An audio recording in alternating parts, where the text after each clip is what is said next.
ماما. خير يا روح امك. كل سنة وانت طيبة بمناسبة رمضان.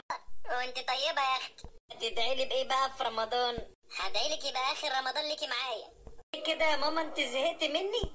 وانت يتزهق منك بس يا ضنايا. طب لعلمك بقى بكرة اتجوز وتتحايل عليا عشان اجيلك. اتجوزي انت بس يا بنتي، وانا يبقى ابويا ما ربانيش لو قلتلك تعالي. ماشي يا ماما. رايحه فين مقصوفه الرقبه والسيباني؟ عايزة مني ايه؟ انا ما بكلمكيش. تعالى بنت اغسلي المواعين. لا انا مخصماكي. شكلك كده وحشك الشبشب.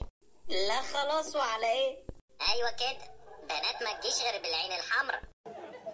ما تقوم يا ابني تقرا لك شويه قران ولا تصلي لك ركعتين ولا تعمل اي حاجه، ولا انت ناوي تقضيها نوم لحد المغرب زي كل سنه؟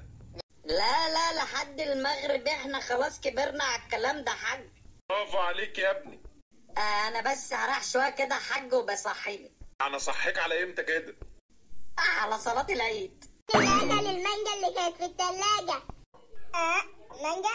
أنا اللي كلتها بقى، وكل ما تجيبوا مانجا هاكلها برضه. وأنا باكلها ليه؟ مش عشان خايف عليكم من الأملاح؟ مش عارفة خلف دي يا رب، استغفر الله العظيم. يا ابني قوم، المدرسة هتروح عليك. أخي ما تقوم يالا. في إيه يا حاجة؟ المغرب أذن؟ مغرب ايه يالا؟ ما تقومي يا ابني على المدرسة بتاعتك، بقالك 5 أيام ما رحتش المدرسة من أول رمضان. رمضان للعبادة يا حاجة مش للدراسة. ايه فين العبادة دي؟ ما انت بتنام من السحور لحد المغرب. لا نوم الظالم عبادة يا حاجة. مساء الخير. ما لسه بدري، معلش بقى اتأخرت عليكم. اساعدكم في حاجه؟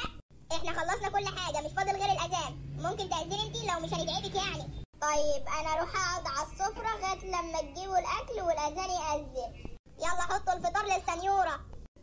ميرسي.